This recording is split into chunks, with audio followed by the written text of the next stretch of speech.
సంవత్సరాల తరబడి ఎన్ని మందులు వాడినా మీ మోకాల నొప్పులు తగ్గట్లేదా? ప్రాణ పెయిన్ క్లినిక్ లో అత్యాధునిక చికిత్స.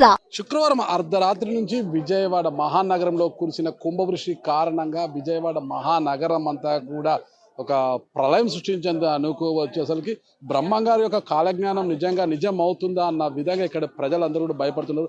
మరోవైపు కృష్ణమ్మ అక్కడ పర్వాలు తొక్కి ఉగ్రరూపం దాల్చింది. 11,40,000 క్యూసెక్కుల వరద చేరుకొని మొత్తం కూడా సముద్రంలోకి వెళ్ళి కలుస్తుంది. మరోవైపు ఇక్కడ సింగునగర్లో మొత్తం సింగునగర్ ఫ్లైఓవర్ నుంచి అటువైపు ప్రకాష్ నగర్ కావచ్చు, తత్తనార్ మొత్తం అన్ని నగరాలకు కూడా మొత్తం రోడ్ అనేది మునిగిపోయింది. అసలుకి ఎక్కడ కూడా లేదు. ఎవరు పరిస్థితి వాళ్ళు అసలుకి ప్రభుత్వం ఎన్ని చర్యలు తీసుకున్న అధికారులు అయితే తమను ఆదుకోవడం లేదని ఇక్కడ బాధ వ్యక్తం చేసుకున్నారు. ఏంటమ్మా పరిస్థితి? మంచినీళ్ళు లేవు, తాగడానికి పలకరించిన వాళ్ళు లేరు, మాకు తినడానికి లేదు. 2 రోజులు అయింది అక్కడ నీళ్ళల్లో నిలబడిపోయాం. నీళ్ళల్లో ఎక్కడ ఎవరు వచ్చారండి? ఎవరు వచ్చి ఏం పెట్టారు మాకు? ఎవరు వచ్చి ఏమి ఇచ్చారు? కానీ 2 డేస్ నుంచి ఏమీ లేదు. లక్షల్లో జనం నష్టపోతుంటే 10ల్లో బోట్లు తెస్తే ఎలా తీసుకొస్తారు జనాల్ని? అసలు ఇక్కడ చర్యలే సరిగా లేవు, ఇంకా కావాలి.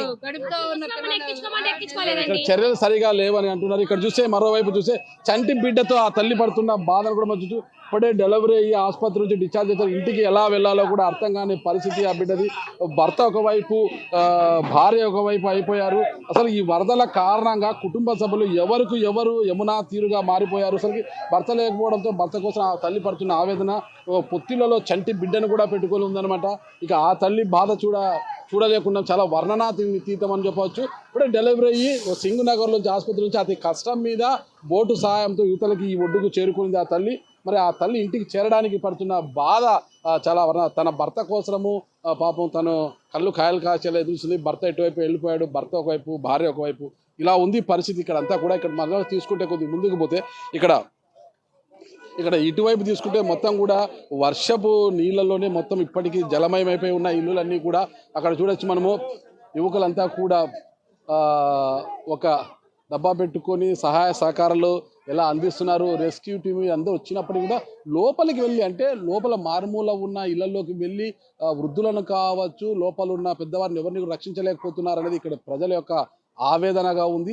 2-3 రోజుల నుంచి తమ లోపల ఉన్నా కూడా కొంత మేరకు మాత్రమే ఆహారపు ఏర్పాట్లు కావచ్చు, నీటి ప్యాకెట్లు కావచ్చు అందిస్తున్నారని.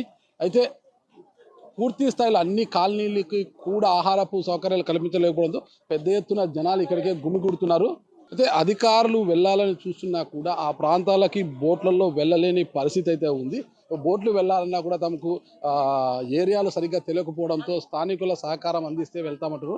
అధికారులు ఇలా చెప్తుంటే ప్రజలు మాత్రము ఎవరు ఏమీ పట్టించుకోవట్లేదని, తమకు ఆహారం లేకపోయినా కూడా ఎవరు కూడా తమకు పట్టించుకుంటే నాదని తమ మానవతను వదిలేశారని అయితే ఆవేదన భరితం అవుతున్నారు. ప్రజలు రక్షించడానికి ఇక్కడ నుంచి వెళ్తున్నారు.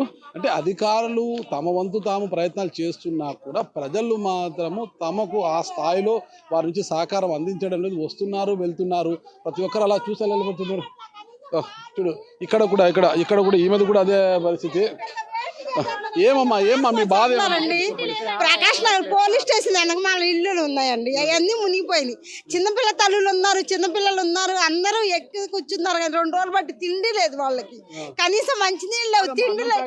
ఎవరు వెళ్ళట్లేదండి, అక్కడ దాకా వెళ్ళట్లేదండి, వాళ్ళ దాకా వెళ్ళట్లేదు. ఇప్పుడు మా వారు వెళ్ళారు నీళ్ళల్లో, వాళ్ళ దగ్గరికి వాళ్ళ దాకా వెళ్ళి ఇచ్చి వస్తానని ఫుడ్ తీసుకొని వెళ్ళాడు. ఇప్పుడు ఆయన, మా అత్తయ్య వాళ్ళు, పిల్లలు అందరూ, మా చుట్టాలందరూ అక్కడే ఉన్నారు.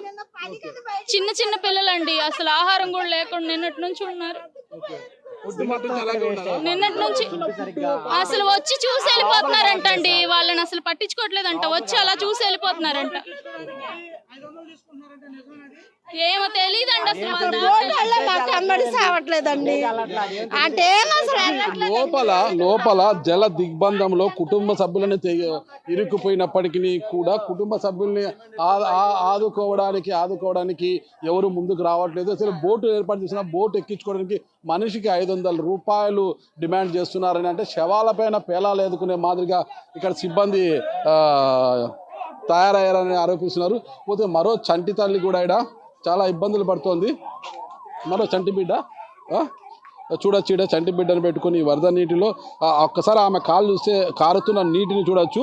వరద ప్రవాహంలో నడుచుకుంటూ రావడంతోనే ఆ తల్లి ఇలా అమ్మ చూడు చంటి బిడ్డను పెట్టుకొని ఒకసారి ఎంత భయానక వాతావరణంలో ఇక్కడ ప్రజలు ఉన్నారనేది కూడా మనం చూడవచ్చు. నీడ ఎక్కడి నుంచి వచ్చారమ్మా? మేము ఇక్కడ పైపుల రోడ్లో ఉన్నాం. ఏంటమ్మా పరిస్థితి అక్కడ? అక్కడ నీళ్ళు వచ్చేసినాయి సార్ లోపలికి, వండుకుంటా కూడా లేకుండా పొయ్యి కూడా తడిచిపోయింది. మీ అమ్మాయి మీ కుమార్తెనా? ఎక్కడికి వెళ్తున్నారు ఇప్పుడు? ఎక్కడన్నా హోటల్కి వెళ్దామని మా వాళ్ళు ఇంకా ఉన్నారు సార్. ఇక్కడ అవతల ఉన్నారా? అవతలు ఉన్నారు. వాళ్ళు వస్తే అందరం కలిసి హోటల్కి వెళ్దామని. 4 రోజులు కరెంట్ రాదు కదా సార్, కరెంట్ లేదు, వాటర్ ఉండదు. ఇక దీనికి కూడా అన్నిటికీ ఇబ్బంది. అన్ని ఉండదు అదే సార్. అమ్మా ఏంటి పరిస్థితులు? ఎన్ని నెలల పాప తల్లి బిడ్డ? 4 months baby uncle. 4 months? 4 months baby. ఎలా వచ్చారమ్మా అక్కడి నుంచి ఇక్కడికి? చాలా కష్టంగా వచ్చాం అంకుల్. అట్లీస్ట్ ఇన్ఫర్మేషన్ కూడా ఇవ్వలేదు మాకు. ఓవర్ నైట్ లో అయిపోయింది ఇదంతా. ఎక్కడికి వెళ్ళాలి తల్లి మీరు? మేమేం ఎక్కడికి వెళ్ళాలి తెలియదు అంకుల్. బయటకైతే రావాలనుకున్నాం, వచ్చాము. కంటి బిడ్డలు పెట్టుకున్నారు. అధికారులు కాదు ప్రభుత్వం సహాయ సహకారాలు అందించారు. ఇవాళ కొద్దిగా ఉంది అంకుల్. నిన్న మొన్న అయితే ఎట్లాంటి ఏం లేవు. నువ్వేం కోరుకుంటున్నావు? ఏం కావాలి? ఏం కావాలంటే కొంచెం ముందుగానే ఇన్ఫర్మేషన్ ఇచ్చి ఉంటే అలర్ట్ అయ్యే వాళ్ళం అంకుల్. ఇన్ఫర్మేషన్ లేదు, ఏమీ లేదు. ప్రకృతి కదా తల్లి, అనుకోకుండా వచ్చిందని వాళ్ళు అంటున్నారు. అనుకోకుండా వస్తే అట్లీస్ట్ ముందుగా తెలుస్తాయి కదా అంకుల్. ఫ్లడ్స్ కాదు ఇవన్నీ, ఎక్కడి నుంచి వస్తుందో తెలుస్తుంది కదా. పోనీ జరిగిన 1 డేకి ఇవాళ అలర్ట్ అయ్యారు, నిన్నంతా అసలు ఏం అలర్ట్నెస్సే లేదు. అంతే.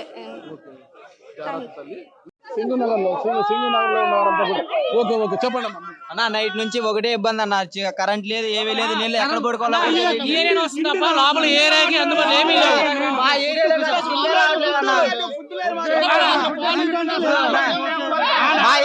మా ఏరియాలోకి అయితే సందులోకి ఒక్క పడవ కాదు కదా ఫుడ్. నిన్న నైట్ నుంచి ఒక్క తిన్నారు, ఏమి లేదన్న. లోపలికి చాలా లోతుంది రాజా ప్రాంతాల్లో. ఇటువైపు వెళ్తున్నారు, అటువైపు ఒక్కటి రావట్లా. అక్కడ ఎవరు రావట్లేదన్నా, ఎవరు లేరు, ఎవరు రావట్లేదు. ఒక్కొక్కరి బాధ ఒక్కొక్కలా ఉంది. బోర్డ్ సిస్టమ్ అట్టర్ ఫ్లాప్ అయిందని ఒక్కొక్కరి బాధ ఒక్కొక్కరిలా ఉంది. కదులుస్తూ పోతే కన్నీటి పర్యంతమయ్యే పరిస్థితి. అసలుకి ఏది ఉన్నా కూడా మొత్తం కూడా ప్రభుత్వం ఇంకా త్వరితగతిన స్పందించి అధికార యంత్రాంగాన్ని కావచ్చు, రెస్క్యూ టీమ్ మరింత ఓకే చెప్పండి సార్. నమస్తే అండి. అసలు సింగినగర్ లో చూసినట్టయితే ఎక్కడ కానీ ఎక్కడ బోట్లు అక్కడే ఆగిపోయండి. ఎంత ఇబ్బందులు పడుతున్నారంటే ఎక్కడ చూసినా సరే అసలు తిండి లేదు, నీళ్లు లేవు. ఇక్కడే ఉన్నారు కానీ ఇక్కడ ముందుకెళ్ళిన తర్వాత ఆంధ్రప్రభ కాలనీ, ఆంధ్రపత్రిక కాలనీ ఉన్నాయండి. అక్కడ అపార్ట్మెంట్లు ఉన్నాయి. అపార్ట్మెంట్ లో ఎక్కడ వాళ్ళు అక్కడ పసిపిల్లలు ఉన్నారు, ముసలి వాళ్ళు ఉన్నారు. కనీసం వాళ్ళకి ఫుడ్ కానీ అటువైపు వచ్చిన వాళ్ళు కూడా లేరు. కనీసం వచ్చి అసలు మీకు ఎలా ఉంది మీకు అసలు ఎలా ఉంది? అపార్ట్మెంట్ లోకి నీళ్లు వచ్చేసి కరెంటు లేక, కనీసం పిల్లలకి పాలు లేక, నీళ్లు లేక ఎంత ఇబ్బందులు పడుతున్నారంటే అసలు వాళ్ళు బాగా ఇబ్బందులు పడుతున్నారండి. మేము అక్కడి నుంచి ఇక్కడ వరకు నడుచుకుంటూ వచ్చామండి. ఇప్పుడు కనీసం వచ్చిన వాళ్ళు లేరు, కనీసం అలర్ట్ చేసిన వాళ్ళు లేరు. కనీసం మీకు ఏమైనా కావాలని, సౌకర్యాలు కావాలని కనుక్కున్న వాళ్ళు కూడా లేరండి. ఇదేనండి చేసేది. ఏం చేస్తున్నారు? సీఎం గారు వచ్చేసి తిరిగితే సరిపోదండి, పైన తిరిగితే సరిపోదండి, కిందకి రావాలి. ఆయన వచ్చేసి నీళ్ళలో తిరిగితే సరిపోదు. జనాలకి ఏం కావాలి ఏంటనే చూసుకోవాలా లేదా? ఎందుకండి తిరగడం? ఎందుకండి? హామీలు ఇస్తే సరిపోదు, హామీలు ఇవ్వగానే సరిపోదండి. ఇక్కడ ఏం జరుగుతుంది? అసలు ఎవరికి ఉంది ఇక్కడ? ఏముందండి? కనీసం ఎక్కడ చూసినా సరే ఎక్కడెక్కడ నిలిచిపోయింది. మేము 2 days నుంచి కరెంట్ లేక, కనీసం నీళ్లు లేక, ఇంకా అసలు ఎవ్వరూ రాలేదు మా దగ్గరికి. ఆగండి అన్న మీరు. మాకు అసలు ఎవరూ రాకపోతే మేము అప్పటికప్పుడు దిగి కిందకి ఇంకా ఎలా కలండి చిన్న పిల్లల్ని వేసుకుని మేము వచ్చేసామండి. ఇప్పుడు కనీసం ఇళ్లలోకి నీళ్ళు వచ్చేసాయి, అన్నీ మునిగిపోయాయి. కనీసం ఇక్కడ ఉన్న ఎమ్మెల్యే కానీ ఎవరైనా సరే వచ్చి అమ్మ మీకేం కావాలి, కనీసం ఒక పోలీసు వాళ్ళు కూడా వచ్చి ఇన్ఫార్మ్ చేసిన పరిస్థితి లేదండి. అక్కడ ఎంత కష్టపడిపోతున్నారు జనాలు. సింగినగర్ అనేది విజయవాడలో ఒక చిన్న ఏరియా అండి. ఒక చిన్న ఏరియాను కూడా ఆదుకోలేనప్పుడు ఇంకేం చేస్తున్నారండి? అసలు చిన్న ఏరియా విజయవాడ మొత్తంలో సింగినగర్ అనేది. ఈ చిన్న ఏరియాలో కూడా ఇంత నీళ్లు వస్తుంటే జనాలు ఎంత కష్టపడిపోతున్నారు పసిపిల్లలను వేసుకొని. కనీసం ఎవ్వరూ స్పందించరా? ఎమ్మెల్యేలు, మంత్రులు, పవన్ కళ్యాణ్ గారు వీళ్ళందరూ పైన తిరిగితే సరిపోదండి, కిందకి రావాలి, జనాలు కష్టాలు చూడాలి. ఇక్కడ వెళ్ళాలి, ఊర్లోకి వెళ్ళి వాళ్ళ కష్టాలు చూడాలి. వాళ్ళు ఎంత ఇబ్బందులు పడుతున్నారండి. ముసలి వాళ్ళు, ఆరోగ్యం బాగాలేని వాళ్ళు.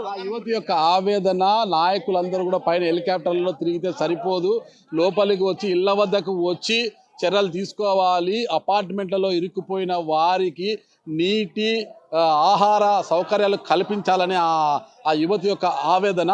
వారి ఆవేదనను ప్రభుత్వం అర్థం చేసుకుని అధికార యంత్రాంగాన్ని పురమాయించాలనేసి వారు కోరుకుంటున్నారు. బుడవరంతిని గట్ట వాటర్ వస్తున్నాయని తెలుసు.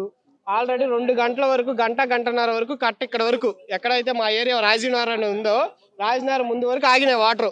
2 మనుషులు మునిగేంత వాటర్ అక్కడ ఆగినాయి. అది వచ్చేసిన వాటర్ అందరికీ తెలుసు. కనీసం ఇన్ఫర్మేషన్ కనీసం మైక్లో చెప్పడం ఏదో చేస్తే సామాన్లు కానీ పిల్లలు కానీ ఎత్తి ప్రదేశాలు తీసుకెళ్తాంగా ఏమీ చెప్పలేదు. ఇంత నీళ్ళు వచ్చాయి ఫస్ట్ కాలు వరకు, అక్కడ వరకే వస్తాయి అనుకున్నాం. తీరా చూస్తే మనిషి మునిగిపోయి ఇల్లు కూడా మునిగిపోయింది. పిల్లల్ని గబగబా పైకి పరిగెట్టుకుని తీసుకెళ్ళాం. ఇంకా సామాన్లు గేమాలు అన్ని కొట్టుకెళ్ళిపోయినాయి, ఫ్రిడ్జ్లు ఇవన్నీ. ఇదంతా కూడా ఇక్కడ కూడా ట్రాక్టర్లో తెగిన ట్రాక్టర్లో కూడా చాలా మంది ఇక్కడ మహిళలు కూడా ఇక్కడ ఉన్నారు. పరిస్థితి ఏంటి ఇక్కడ కూడా మొత్తం కూడా ఇదంతా కూడా మొత్తం జనాలందరినీ కూడా ఇక్కడ నుంచి సురక్షిత ప్రాంతాలకు తరలి వెళ్తున్నారు.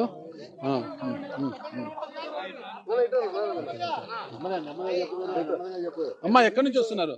మేము ఆంధ్రప్రభ చూస్తున్నామండి. నేను చూస్తున్నాం అన్న 2 రోజుల నుంచి ఏం అసలు ఎవరు అడిగేవాడే లేదు మాకు.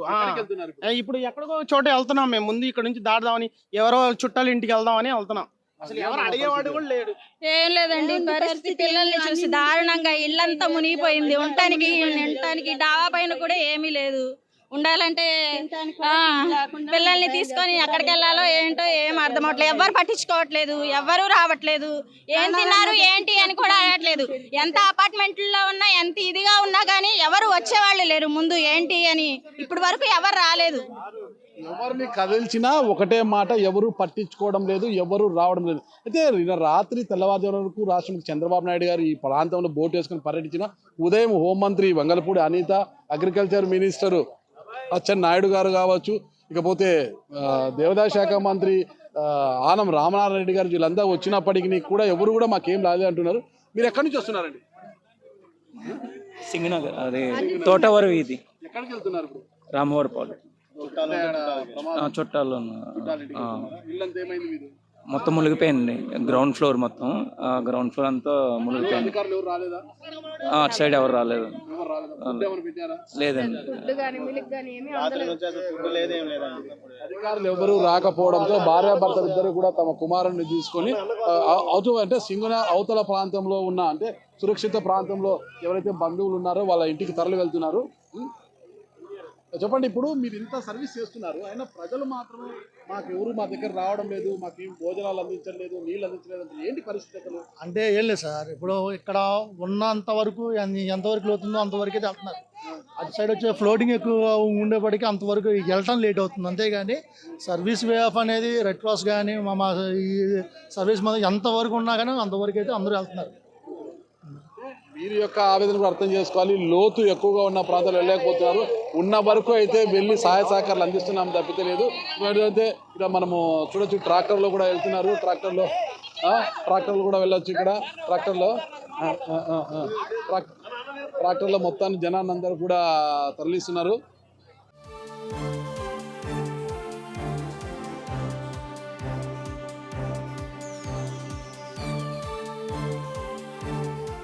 ఇక్కడ చూడొచ్చు మనము జనాలు ఒక్కొక్కైతే కార్లు, పాపం ఖరీదైన కార్లు, వందల సంఖ్యలో బండ్లు అవన్నీ కూడా నీట మునిగిపోయినాయి. మరి ఈ వారం తర్వాత వాటి పరిస్థితి ఏమో కూడా అర్థం కావడం లేదు అసలుకి. ఈ పరిస్థితి ఇలాగే ఉంటే వైనాడు అవుతుందా అనే ఆందోళన కూడా చెందుతోంది. ప్రకృతి విలయము అనేది ఎలా ఉందో మనం కళ్ళారా చూస్తున్నాం అన్నమాట. ప్రకృతి ప్రకోపిస్తే ఎలా ఉంటుంది పరిస్థితి అనేది కూడా మనం చూస్తున్నాము. ఇక్కడ ఎవరు చూసినా కూడా సురక్షిత ప్రాంతాలకు తరలి వెళ్ళే వాళ్ళు. కారణం ఏమంటే ఎగువ ప్రాంతాల్లో ఉండడం వల్ల అవి లోతట్టు ప్రాంతాల్లో ఉన్నాయి.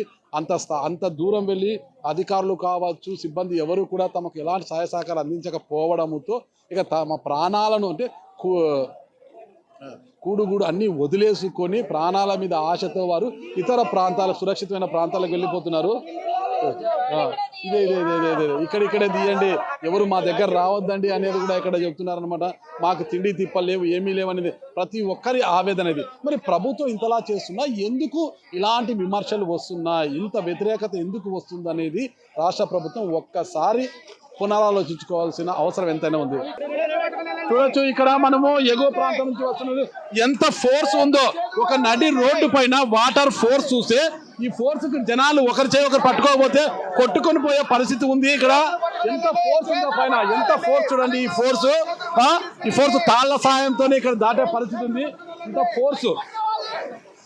ఈ వాటర్ ని చూడొచ్చు, సింగు నగర్ నడి బొడ్డున వాటర్ ఫోర్స్ ఎంత స్థాయిలో ఉందో. మరొక విషయం చూడొచ్చు, ఈ ముసలి వాళ్ళని కూడా పాపం చంటి బిడ్డల్ని, ముసలి వాళ్ళని అందరినీ కూడా తరలిస్తున్నారు. ఇదంతా కూడా సురక్షిత ప్రాంతాలకు తరలిస్తున్నారు. వీరందరినీ చూస్తే మనసు కరుక్కుపోతుంది. ఏంటి కష్టం? ప్రకృతి ప్రకోపిస్తే ఇంతలానా, వరుణుడు మరి ఇంత విజృంభించాలా అనే బాధ కూడా ఉంది.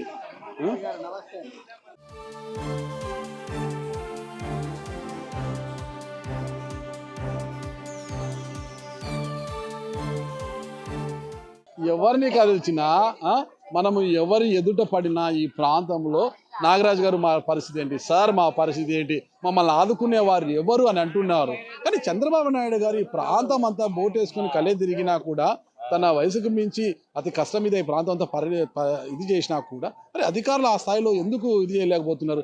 సార్ ఏంటి సార్, ఎక్కడ ఉంటారు మీరు? సింగనారు. ఎక్కడికి వెళ్ళిపోతున్నారు? ఇబ్రహీంపట్నం. ఎవరున్నారు అక్కడ? మా ఇబ్రహీంపట్నమే. మా అల్లుడు కూతురు ఇక్కడ ఉంటారు. ఓకే, అల్లుడు కూతురు దగ్గరకు వచ్చాము. ఈ వరద వచ్చింది, మంచినీళ్ళు తాగడానికి లేవు లోపల. మంచినీళ్ళు లేవు, పాలు లేవు, ఏం లేవు. ఎవడో పట్టించుకోవడం లేడు. ఏం చేస్తాం, ఎన్నాళ్ళు ఉంటాం? తగ్గేది 3 రోజులు కానీ తగ్గదంటున్నారు. బయలుదేరి వెళ్ళిపోతున్నాం. చూశారు కదా ఈ మామ పరిస్థితి. అల్లుడిని కూతుర్ని చూడడానికి ఇంటికి వస్తే వరదలో చిక్కుకుపోయారు. ఇక చేసేది లేక ఇక్కడ తినడానికి తిండి కూడా లేకడంతో తమ ఇంటికి వెళ్ళిపోతున్నారు. ఇలాగే తమంతకు ఎవరి మీద ఆధారపడుకోకుండా వెళ్ళిపోతున్నారు. మొత్తం కూడా వీళ్ళందరినీ కూడా చూడచ్చు. సేమ్ ఈ గేదె పరిస్థితి కూడా చూడొచ్చు అనమాట.